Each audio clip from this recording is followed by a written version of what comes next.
You know, for most of us, getting a loan on a car or a house means lots of pain and paperwork. So imagine a bank that would make millions of dollars in loans without checking the basic facts.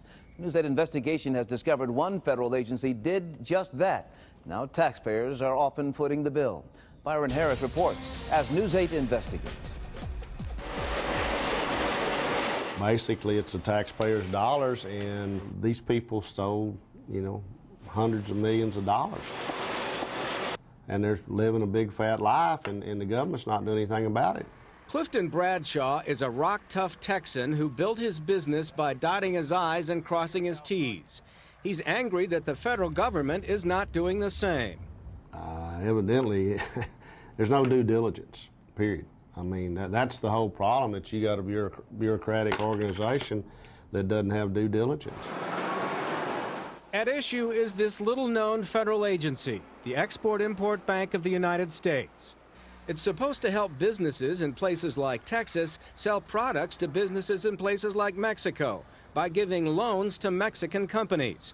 But a News 8 investigation has discovered nearly 200 bad loans the Export-Import Bank made along the border.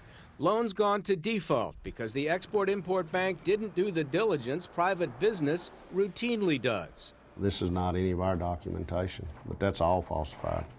Unknown to Bradshaw, his company was used in the scheme. News 8 showed Bradshaw loan documents that say his company supplied nearly $20 million of equipment in Ex-Im Bank loans to Mexican companies. But he doesn't even sell the tractor trailers and cement mixers listed on the documents. We were never involved in this deal of, they really don't even say who the customer is, it just goes to a forwarding agent. In some cases, that was CTR Forwarding in Brownsville, according to Ex-Im paperwork. But we checked the address, and no such company exists now, nor has it ever.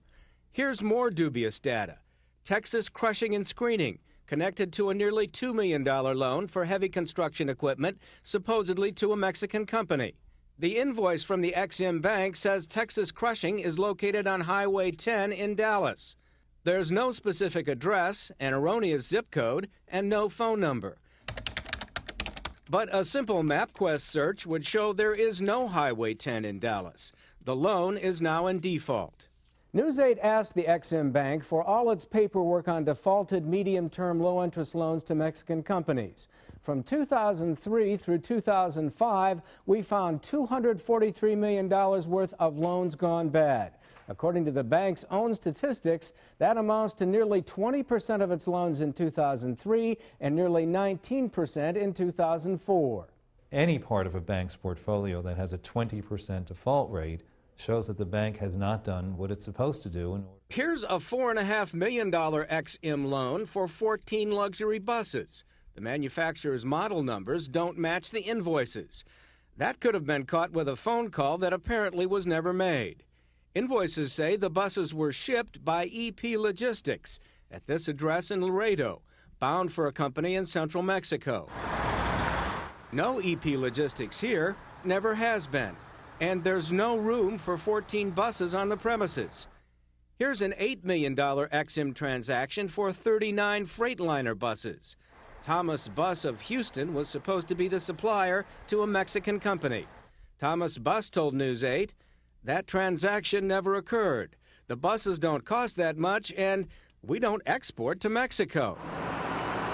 Burton Equipment in Farr, paperwork says, exported air compressors to Mexico. Didn't happen, Burton says.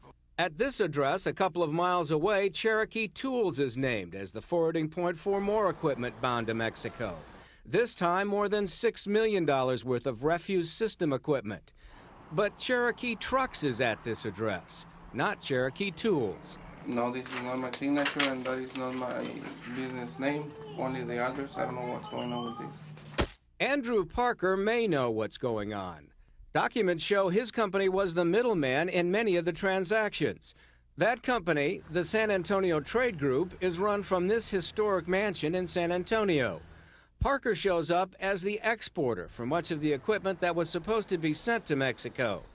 News 8 has learned Parker is now under investigation for $145 million of defaulted loans, most of them to Mexico. The government suspects he may have pocketed the money through fraudulent invoices and dummy companies. He drives a Ferrari and a Bentley and resides in this $3.5 million house. The government wants to seize some of his luxury cars and is suing them for them. He declined to talk to us, and despite the fact that it's funded with taxpayer money, neither would the Export-Import Bank in Washington. We had an interview scheduled here. We wanted to discuss how the bank decides to loan people money and how many loans go bad, but the bank canceled the interview. The loan default rate remains essentially secret. It's not easy to get detailed answers as far as their operations go. You just have to take their word for it when they say things are going well.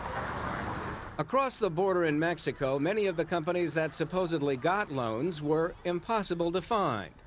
One loan was supposed to go to a firm called Deep Clean. No such place. More than $2 million were loaned to a car rental company near a border airport. Doesn't exist. Back in Texas, Clifton Bradshaw is chapped that no one was watching it all. I was surprised that it could be done. I wasn't surprised that it was tried, okay? I was surprised that it just went through the system.